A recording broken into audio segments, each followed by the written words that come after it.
We will begin. Good afternoon. I now call to order the meeting of the directors of the New York Convention Center Development Corporation, or CCDC, for Tuesday, March 15, 2016. I'd like to note for the record that this meeting is being webcast. The directors have received the written materials in advance of today's meeting. They are free to ask questions at any time. Please note that we welcome public comments on any items on the following agenda.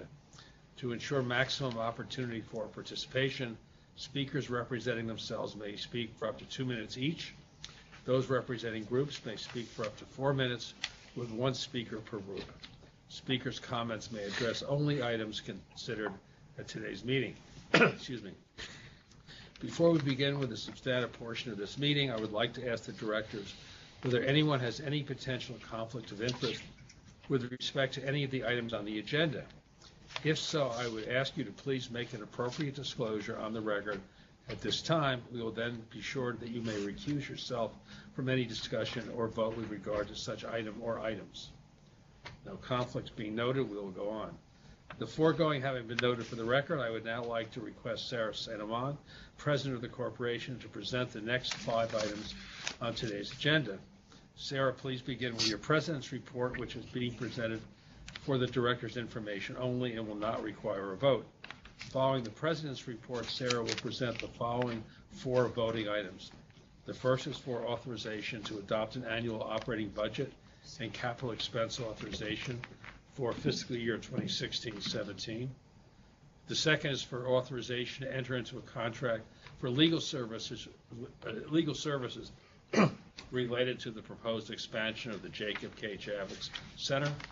The third is for the authorization to amend the contract with Javits 2 Architecture LLC to extend that term. And the last item is for authorization to retain Tishman Construction Corporation. Sarah, whenever you're ready. Great. Thank you very much, Henry. And good afternoon. Thank you, everyone, for making the time for today's board meeting. As Henry mentioned, we have 4 items on the agenda.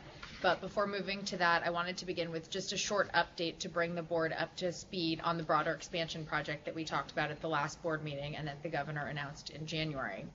As you'll recall from our board meeting last month, we've kicked off the expansion project in 2 ways. The first is to move ahead with the 2 early construction works, namely the relocation of the transformer yard and also the relocation of a number of utilities that are located under 39th Street. Those 2 projects are moving ahead on schedule. We're expected to be out doing test bits in the soil for the transformer yard in early to mid-April. And for the utilities, we've been meeting with the relevant agencies, including DEP, Port Authority, MTA, Con Edison. The agreements that we reach with the utilities will be a very important first step in the overall project, as they will inform the design of the foundation that will be part of the design-build package beneath the truck marshaling facility. In addition to the early construction works, we've assembled a multidisciplinary team to advance the bridging documents that will form the that will be a form that can be utilized. Assuming the expansion project will advance pursuant to a design-build RFP. And as the board materials reflect, we are seeking from the board today approval to enter into a contract extension with the project architects, as well as a new contract with Tishman to provide advisory services during the bridging document preparation and any RFP. The bridging document will memorialize all of the work that the design team has done to date on the technical aspects of the building, while bringing design drawings to the next level on certain key aspects of the project.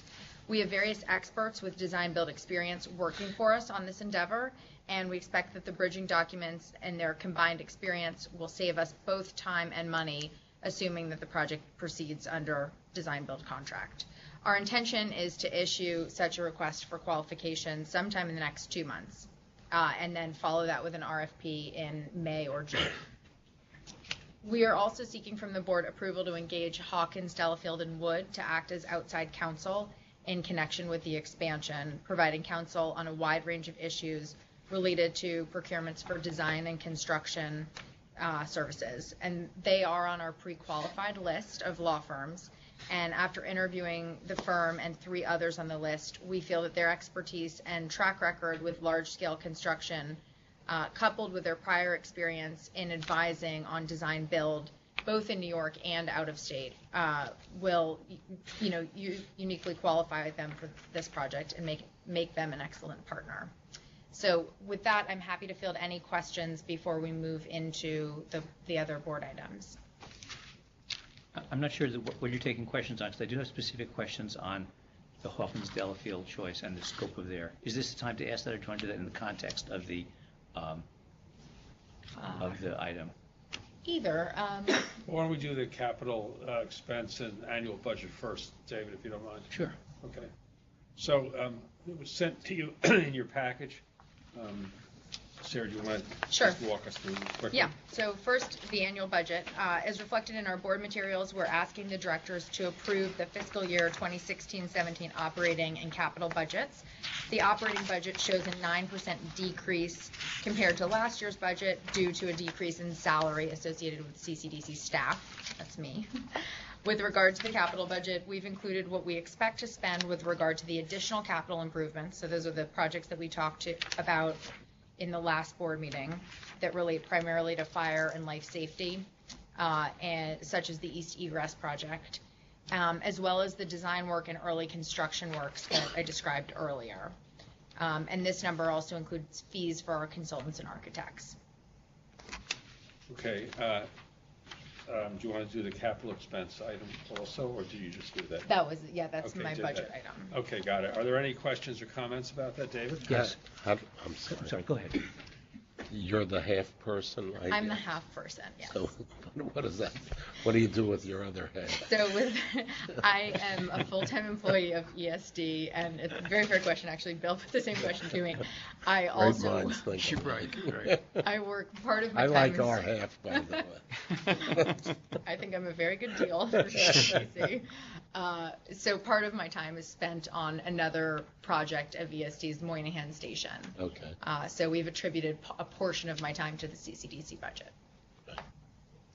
David? I had the same question, but from the point of view more of, is this wise, and shouldn't we have you as a full? I mean, we're embarking on a massive expansion here, and I wonder whether this, since I myself serve on a part-time basis, I can tell, in a government entity, I'm not sure if this really makes sense. I don't know if this is the setting in which to discuss it, but it's not the setting in which. No, I don't think so.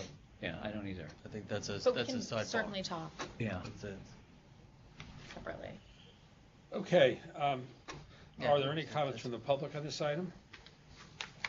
Hearing none, we'll entertain a motion for approval, please. So moved. Second? Second. All in favor? Thank you. Aye. All right.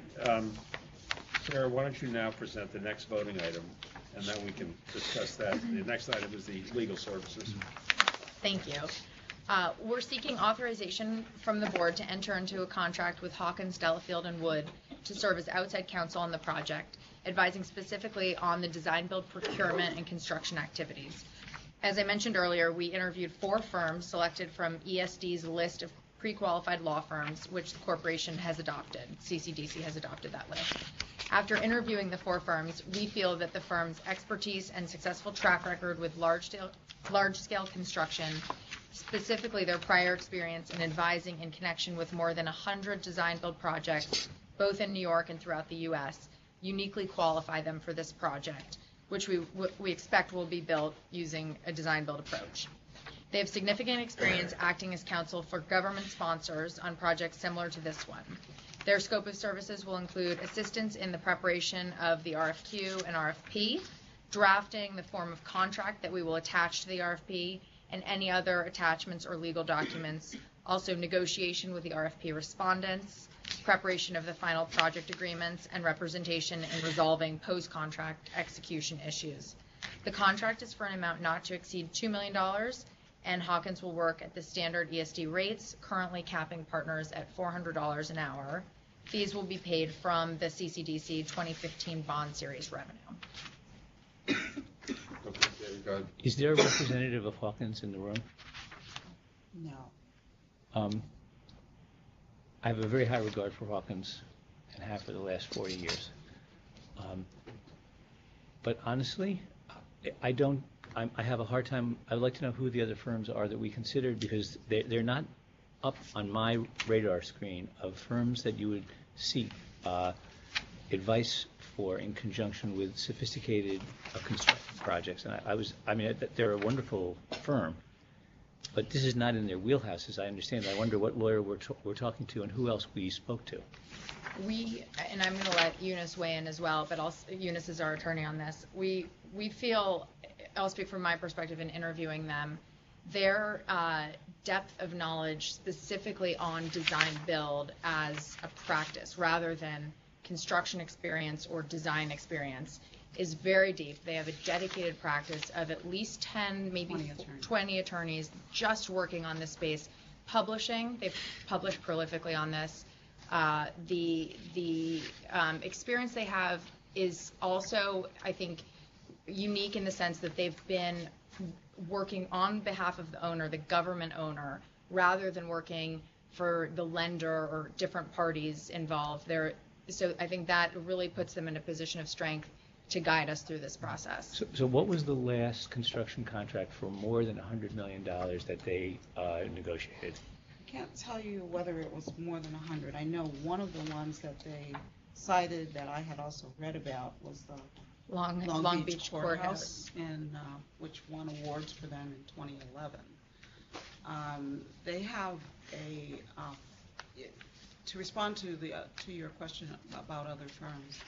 We spoke with Schiff Harden, which is, I guess, they started in Chicago. They have also an expertise in this area. Quite frankly, we were very impressed with both firms. They were our top two. Sherman and Sterling, because they've done some work before on the project. But right now, given the time frame that we would like to proceed with this project, they just said they don't have the capacity to take on this project. We also spoke with, I can't remember the full firm name. They actually did the construction agreements and the architectural agreements for Javits earlier. It's a smaller firm. We considered them as well, and we also considered. I would also mention that in selecting Hawkins and this particular attorney, who's the lead here, Eric Peters. From the field, we've been out and we've talked to 5 different, advisor people in the field from the private sector, and they actually came back to us with a name as who they would recommend. And this also, Mr. Chairman, may not be the place to do it, but are you expecting them to actually draft the construction agreements? Again, we can talk. I'm happy to walk you through the whole process that we have in place, kind of our roadmap. Maybe we can do it outside of these board items, but they'll play a very important role in the legal drafting of the legal materials for sure. I have to say, I may be completely wrong, and I'm ready to be convinced, but I don't feel very comfortable. I mean, I love Hawkins as a firm. I just don't think this is that if you were to call up, you have Tishman at the 4th item. If you were to call up Dan Tishman and say, hey, who's a good? We did. And he came back with this. Yeah, I guess just question, is your lack of comfort with this particular firm that you've dealt with them in another context, and have you done design build stuff yourself? I have. I want to say I have no familiarity with design build issues, but I have a lot of familiarity with large scale construction contracts. Right. And because this sounds particular to design. And so I'm ready to be convinced that there's something special about a design build contract that they're uniquely qualified for, but it wouldn't have been. It is, and I think, there's been more design build outside of New York, and that might be one of the reasons that some of your top names might not be the same, but Peter's absolutely right. This is a really kind of niche area, in particular vertical. There's been a lot of design build done in transportation, but less in buildings, and Hawkins has that. That may very well be, and great if they do. Well, I have a different concern, observation, what have you, but how did we come up with the amount not to exceed $2 million? That's an awful lot of time at $400 an hour. So I'm just curious as to how we got, because if you give somebody that limit, they're going to approach that cap, I would suspect, rather than something that's a little bit more manageable or digestible. So It was designed, I mean, I asked them for a range, and Okay. they gave me a range that this falls, I think, not at the top end, but somewhere below that. Yeah. They started with a lower number, and I cautioned them to give us a number that was realistic so that we would not have to come back to the board for an extension. Yeah, They told me, quite frankly, that it's not likely that they would reach that cap. And I just felt, in the interest of not having to stop for a moment and come back to the board, that we would at least have the bandwidth to keep them on board if we needed to. I know right now they've agreed to ESD's maximum billing rate, which, as if you know law firms in New York City, you know $400 is fairly low. yeah. And ESD people have been coming to us for years, and we are now undertaking in the law department an analysis of what other agencies are doing. So our expectation is that rate will be increased. Yeah, the $400 doesn't bother me. It's probably a good blend of different partners and associates rate. The $2 million bothers me, just concerns me that that's a lot of bandwidth. So. Well, It's a lot of work to be done. We've got a lot of work ahead of us, and I think we need a partner next to us.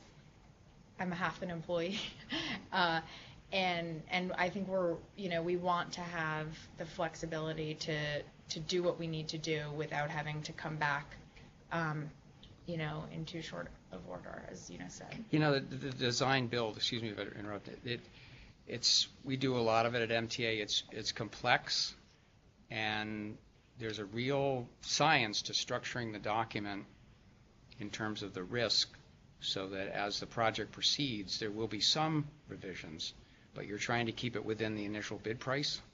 And to do that, you really need to have a document that's pretty sophisticated and intricate. So I didn't really focus in on the dollars so much, but it's something that more and more people are using for both budgetary and time reasons. But there's a real effort that goes behind the document itself, so that when you're going through a multi-year project, you keep that project on budget, knowing that there'll be certain changes along the way in how you structure it. So it may be that it seems a little high for, I'm anticipating a complex effort. But have you worked with Hawkins at the MTA? I'm not sure. I deal with the construction people and the Do we know if Hawkins has any designers. MTA Yeah. business? We can get you their project list if you're interested. Do you have It's going to be. I just printed from their website some of their. Do you have a breakdown of what part of the legal work would be design and what part would be build or construction? It's actually, if we go with design build, it's a combination. Merged. I understand, but what is more concerned with design, or more, is it an equal amount of legal work with, I think that or is you the- can't segregate the? I don't can't think you can segregate. segregate it, and I think a lot They're of actually it done will depend concurrently. on how we proceed with design build, whether we're looking for the design person on the team to be the lead or the build person. And they often have very different interests. Granted, they're going to come together as a team, but it would be our council's job to make sure that that relationship is structured in a way, and that the decisions that need to be made regarding plans and change orders and design are going to represent our interest. And so I think what the law firm and some of the other consultants who are being considered for the project will bring to this project is the ability, based on their past experience, to foresee potential problems. And the lawyer's job is to try to draft in a way that avoids the problem, but if you do reach that problem, that there's a resolution that isn't going to delay the project and isn't going to cost us more money. And Sarah, this is a supplement to, not a replacement for the in-house legal staff, right? So the in-house Absolutely. legal staff will manage this process. Yep. Including the more specific items like procurement, which are really the expertise of ESDC, not so this firm.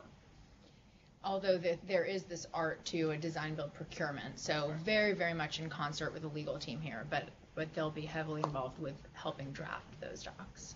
And I can tell you that in speaking with Eric Peterson, who's the partner that would be handling this for Hawkins,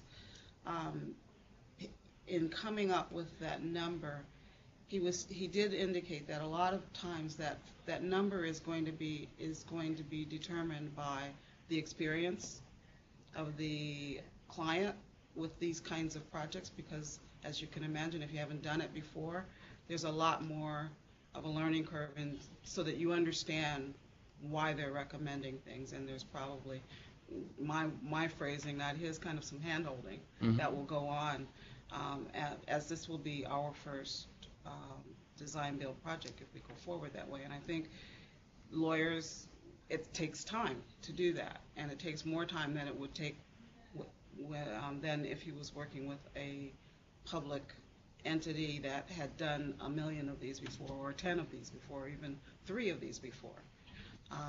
So I think all of that is built in there. I don't think that we would hit that $2 million figure, certainly not at $400 an hour. And even if we increase the rate $100 per hour more, I still don't think we'll hit that. Because as you know, you're hiring a lot of other consultants for help on this project, and I think the combination of that will cut down, I think, on each of those, I think, the hours that are committed. Because if you've got a team of people who have experience, it shouldn't take them as long to reach consensus. Yeah, I think to put it in context, this is $1 billion plus or minus construction project. And I don't think that whether we spend $1.5 million or $2.5 million on our law firm is really relevant. I am personally, I will say this for the record, I'm not a fan of design build. I told the governor that at length. I will guarantee that there will be overruns on this job, because that is David, you know this, it's a recipe for disaster. But we all work for the governor. He wants to do it this way, and so we're going to do it this way. But the cost of the legal fees is not going to be a driving determinant. I totally agree with you on that, and I was going to ask, I wonder whether, I'm troubled, I wonder whether we should have, if we did, limited ourselves to ESDC pre-qualified lawyers, because, I mean, $400 an hour, honestly, I don't know, nobody works for that in New York now as a lawyer, and so I wonder whether we're cutting off our nose to spite our face, because we're not looking at an array of firms that have expertise that we really want here. I mean, we talked to construction experts in the field, people who are doing design build, and they came back with this name. So I really feel I will get you comfortable with the project list after this, and I'm happy to talk further about it. But given the time frame that we're on and the recommendations we got, we feel like this is the right way to go. I'd like to say that I would like to hold open the idea that we might layer in other lawyers with more specific expertise to handle this at a later date, rather than giving a single contract to the whole thing, because there are New York construction issues which I could get convinced, but I would at least like to hold open the idea that the team isn't necessarily complete with this hiring, and that we may add people to it. I mean, I think Sure. The answer is yes. Why not? Why not? I mean, and I agree with you. I think we're entering into something which is a recipe for a lot of complications, and the underspending on the legal structure at the front end is going to cost that all the way through. So I would like to, if we could make that amendment, I would appreciate it. Okay. Could I understand, just before we go forward, could I understand how you would modify the resolution? I just want to be clear, because it could affect how, if you approve this. Why don't we just make a note in the How do we minutes? make an agreement? I mean, I want to know I would say what would just need to note go in in. the I don't think we minutes. need to amend anything. Yeah, that there's a, Yeah, let's just note in the minutes Possibility. that we may interview and/or select additional consultants and law firms to help in the process. To supplement Right, the work exactly. of Delafield Moore. Okay, so if there are no other comments, any comfortable comments with from the public? If not, I'll entertain a motion for approval, please. So moved. Second? Second. All in favor? Aye. Thank you. Okay, Sarah will now present the next voting item, hopefully just as controversial. Just getting started. Which is for authorization to amend the contract with Javits 2 Architect LLC to extend the term. Sarah, when you're ready. Great, thank you. So the third item on our agenda is the extension of the J2A contract for design services. We are seeking approval to extend the term of the contract to continue work with J2A in their capacity as the project architect for the expansion scope of services in the contract. Their scope will include the following: finalizing the construction drawings related to the early construction works, so full construction drawings there, performing construction administration related to those works, producing bridging docs, including schematic design drawings, so preliminary design drawings, that will comprise a large portion of a design-build RFP, and then assisting with the preparation of the design-build RFP and help in evaluation of the responses. Compensation under this contract extension will be consistent with their original contract, which is 4.8% of the project construction cost, which will prorate to reflect the percentage of design completion, with a not-to-exceed cap of $15.8 million. Fees will be paid from the CCDC 2015 bond series revenue. Happy to take any questions on that.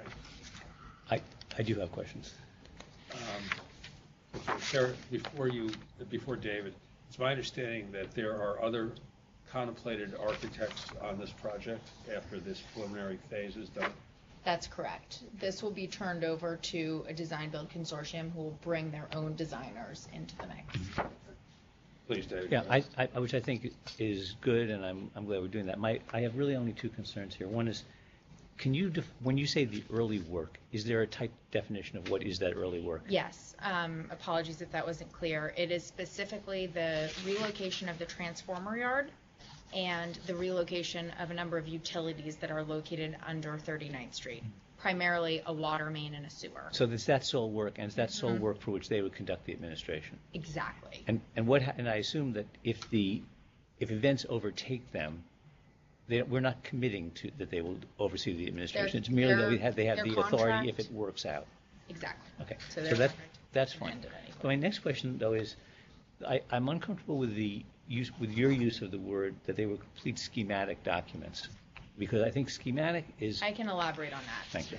We will have a point in time where we say pencils down and whatever is done on their work is done. We are anticipating issuing a design-build RFP sometime between May and October. I mean, May, June is our target. Wherever they are at that point, we will stop their design work and we will go out with RFP. So much of what they're doing right now is working very integrally with Alan and his team to make sure that we have performance standards and design criteria in prose that can go into the RFP. So I think that's fine, but I think that what I don't think is fine is agreeing schematic documents is a term of art in the. We aren't that prescriptive in their contract. It's not prescriptive. The question is, if we use the phrase schematic documents, that's a magic word, and it's a magic word that I don't think we should be using here, because it speaks to a particular level of design work which is way past what's contemplated in the bridging documents. So I'd like to seriously question that and say, what you're saying to me makes sense. What doesn't make sense is entering into a contract for schematic design, because schematic design contemplates the successful completion of a concept work and is a step before design development. And it's these are just very clear, very they're terms of art.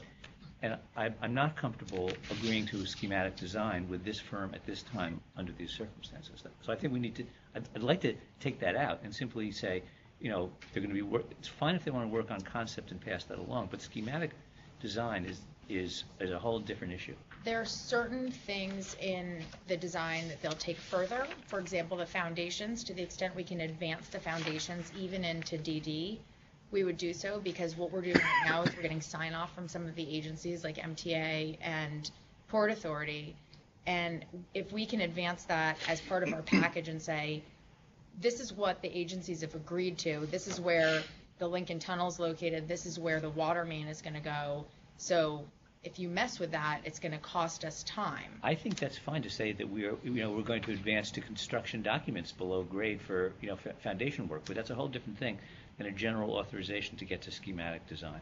But to be clear, we haven't been, again, in their contract, it doesn't say you are on board until such time as you've completed schematics. Some things will be advanced much less, some won't be designed at all, and others will be advanced farther. See, I don't see schematics as a look so much as what they would be doing is they're almost preparing a performance spec, and what they'll do is they'll spend their time on one or two problem areas that if you don't get them right, they'll be a surprise during design build. So when I think of schematic, I think of certain volumes and certain voids and certain layouts for things that you really don't want to go back and solve a problem further in design build. But it would generally address all massing issues. It would generally address bulk. It would generally address a lot of things which should be left to the final design build firm. And I do not agree with that. I understand what you're saying, that we may choose to not let them go there, but I don't think that we as a board should authorize, at this point, given everything, should authorize schematic work across the board. If there are specific areas in which the staff feels that it will advance the project. For example, you're saying certain below grade work. So I could go for that, and I could go for that up to construction docs. But I don't think that we should accept the idea of a schematic design for this project being authorized at this point in this agreement. And to be clear, I'm not asking for that. I apologize if I said that in my written words. I mean, we're not contracting with them. In their contract extension, it does not say that they're going through schematics specifically. It says that they're going to do a bridging documents exercise. Right. Well, I think Is the word schematic design anywhere in this? Sorry, I'm just. I think she was just saying no. Okay, so we I don't The really only reason I understand raised the it- discussion if that's what we're voting on. I totally agree. Like, I hear your point. No, but- That's not what we're talking about. Well, the only reason I say we're talking about it is because she said schematic Yeah, design in and her I presentation. apologize if So, my Fine, written okay. words- 100%. So let's move on. Sorry. Have a head cold.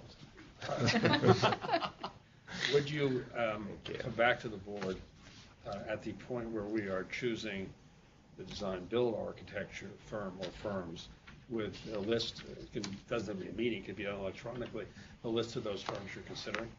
Because some of us may have some point of view on that. So the way it'll work is the bids will come in for design build consortium, and we'll be evaluating those responses. There'll be an evaluation team in place that would probably involve folks maybe from other agencies and internal.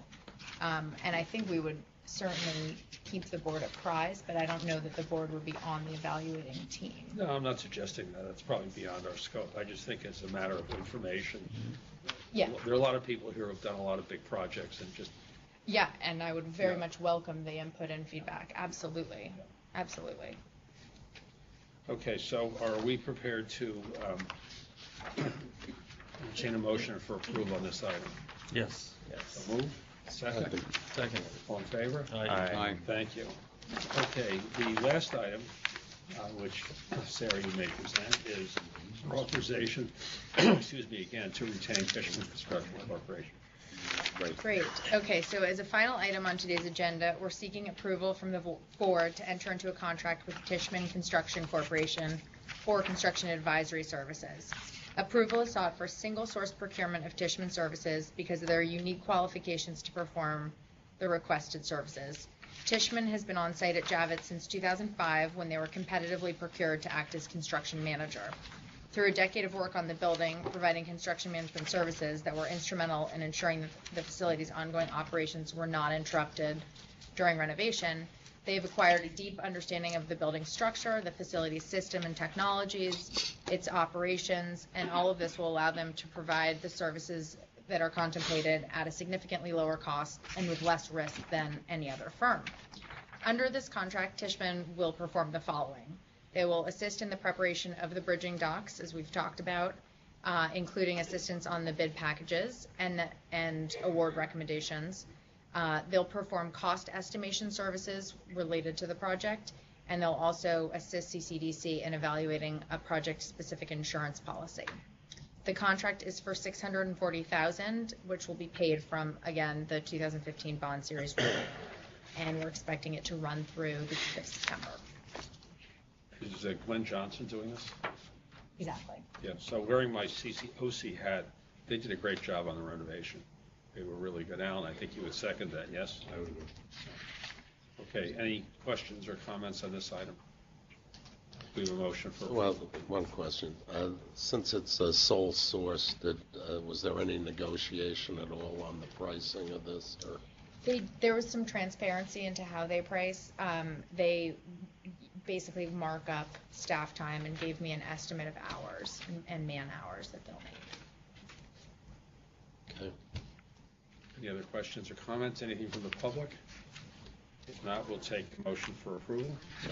Second. All in favor? Aye. Okay, Sarah, well done. This is more engaged than I've seen this board in 4 years.